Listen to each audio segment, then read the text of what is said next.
I know you wrote an article, One Person Standing in the Way for Ohio State National Championship Run, Ryan Day. So just take us through that article and kind of the thought behind it.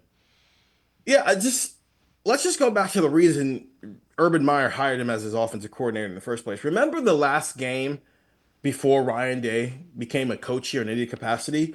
That was a college football game against Clemson in the Fiesta Bowl, where Ohio State lost 31 to nothing after spending the entire year hearing questions about how bad the quarterback development was with JT Barrett, and it felt like he had stagnated. The offense was essentially Curtis Samuel or nothing. They needed fresh blood. They needed someone to come in here and be innovative and creative. And they went and got Kevin Wilson, but he also went and got Ryan Day, who was at the time with the 49ers as a quarterbacks coach.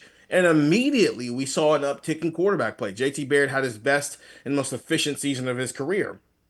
The offense looked better. And then a year after that, in 2018, Dwayne Haskins throws for 4,000 plus yards and 50 touchdowns and resets the Ohio State passing record books. Those two things brought Justin Fields here, and we saw how that went. We saw how the CJ Stroud went. We saw how the Georgia game went, and that solidifies CJ Stroud as a top three NFL draft pick. And we see what CJ's doing now in the NFL. That's the version of Ryan Day that Gene Smith hired. That's who people got behind.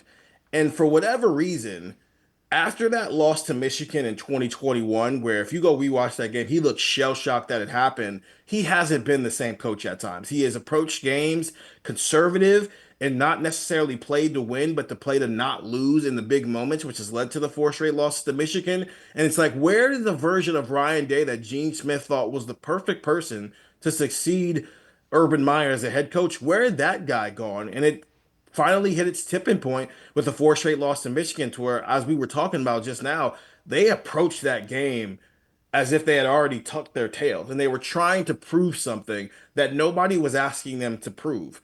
So the crux of that article is get back to the reason you have this job.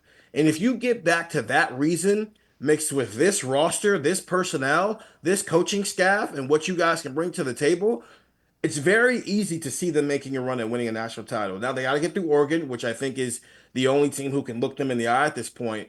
But what we saw on Saturday, that's the real version of Ohio State. That is the real version of Ryan Day, not this guy who's been masquerading around as Ryan Day ever since he lost to Michigan 4 years ago.